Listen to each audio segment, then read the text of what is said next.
Hello learners, Namaskar. I am Pragya welcoming you in your YouTube channel English Seekers. Today I will discuss about the second chapter of the book Vistas, and that's title is The Tiger King. This chapter is written by Kalki. So the very first we will see about the author, then about the summary of the chapter in English. In my next video I will provide you the summary of the chapter in Hindi. So let's start. Let's see about the author. So the author's name of this chapter is Ramaswamy Iyer Krishnamurthy, but his pen name is Kalki, who was born in 1899 and died in 1954. He is better known by his pen name Kalki. He was a Tamil writer, journalist, poet, critic, and Indian independence activist. His writings include over 120 short stories, 10 novellas, 5 novels, 3 historical romances, editorials, and political writings, and hundreds of film and music reviews. I hope that you don't know the difference between novella and novels. So I just want to tell you that the novels are, you can say, a complete book, approximately more than 100 pages, or 100 to 200, 300, 400 pages. So that is called a novel. If I will talk about the novella, so it is the shorter version of novel. In this, the story may contains for 10 pages, 15 pages, approx 20 pages. So novella is the short form or the short writing than novels. Okay, now we will see the summary of the chapter. So let's start. The Maharaja of Pratibandhapuram is the hero of this story. He also come to know about the Tiger King. He also known as the Tiger King. There are many adjectives which he got, but the Tiger King was the most famous, and the author also tells so, or also told so, and also told the story that why did the Maharaja of Pratibandhapuram called the Tiger King. So this chapter is all about that. So here it is told that as soon as he was born, astrologers had foretold that one day the Tiger King would actually have to die. The 10-day-old prince addressed the astrologers as, "O wise prophets." He asked them to tell him the manner of his death. The chief astrologer said that the death would come from the tiger. The prince growled, "Let tigers beware." So here it was.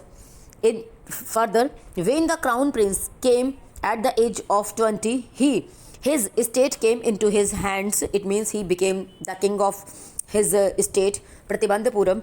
There was many forests in Pratibandhapuram estate. They had tigers in them. The Maharaja started out on a tiger hunt. The Maharaja was thrilled when he killed his first tiger. He sent for the state astrologer. The old man said, "Your Majesty, you may kill 99 tigers in exactly the same manner, but you must be very careful with the 100th tiger." The astrologer promised to tear up all his books on astrology and set fire to them if he killed the 100th tiger. The state banned tiger hunting by anyone except the Maharaja. The Maharaja would attend to all the other matters only after killing the 100th tigers. Initially, the king seemed well set to realize his ambition. He faced many dangers too. Sometimes the bullet missed its mark. The tiger jumped upon him. He fought the beast with his bare hands. Each time it was the Maharaja who won. Once he was in danger to losing his throne. A high-rank British officer visited Pratibandhapuram. He was very fond of hunting tigers and founder of being photographed with the tigers he had shot. He wished to hunt tigers in Pratibandhapuram. The Maharaja was firm in his resolve. He refused permission since he had prevented a British officer from fulfilling his desire. The Maharaja stood in danger of losing his kingdom itself. The Maharaja and the Diwan held daily variations over this issue.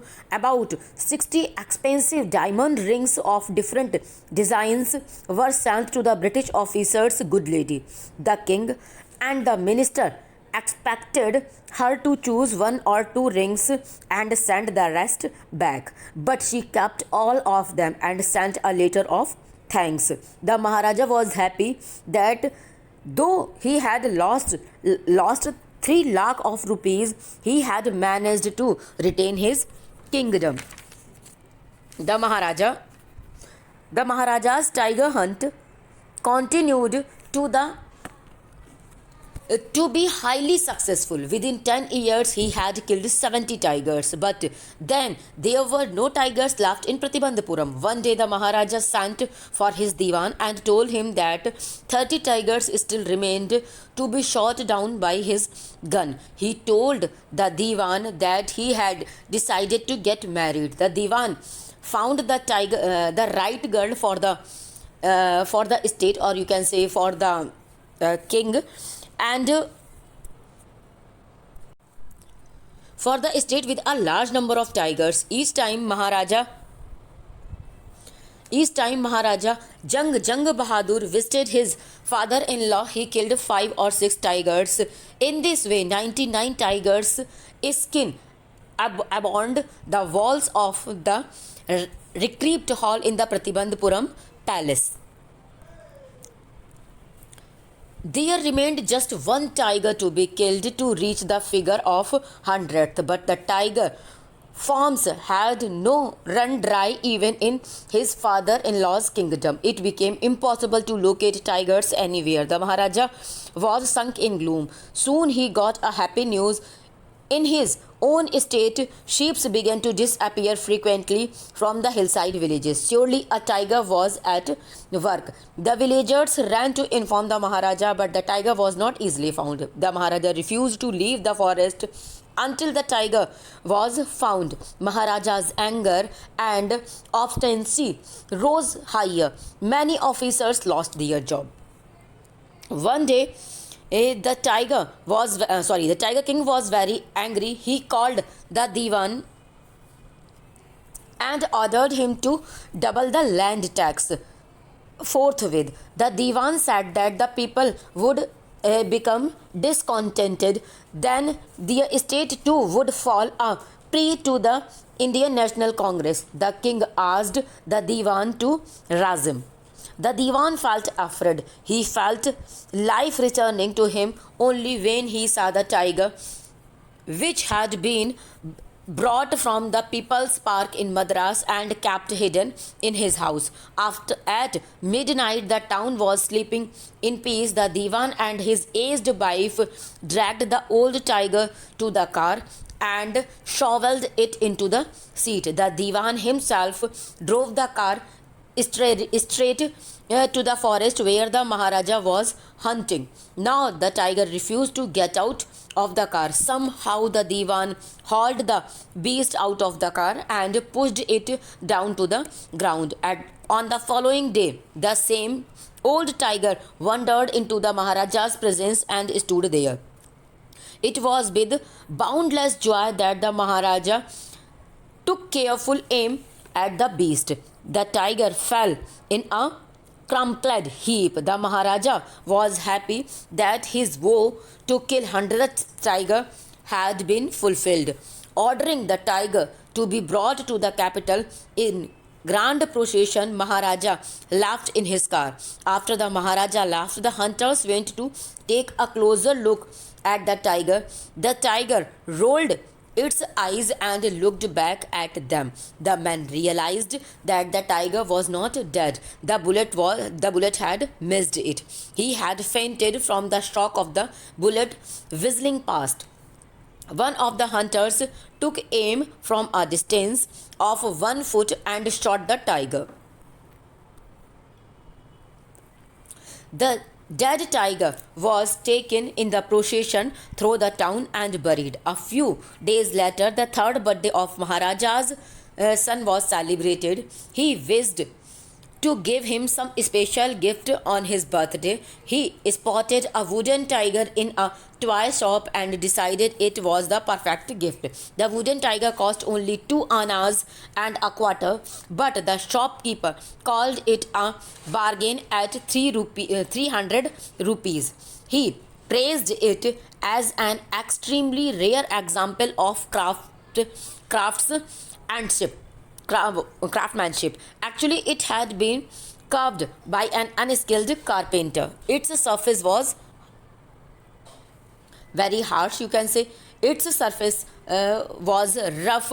Tiny slivers of wood stood up like quills all over it. When the Maharaja was playing with his son, one of those slivers pierced the Maharaja's right hand. He pulled it out with his left hand and continued to play with the prince. The next day, infection flared in the Maharaja's right hand. In 4 days, it developed into a sore amity pus. It spreads all over his arm. Three famous surgeons were brought in from Madras. After holding a consultation, they decided to operate. The operation was successful, but the Maharaja died. In this manner, the 100th tiger took its final revenge upon the Tiger King. So it was the summary of this chapter. In my next video, I will provide you the Hindi summary. If you have any other queries related to this chapter, you can ask. Till then, stay connected and stay tuned. Thank you.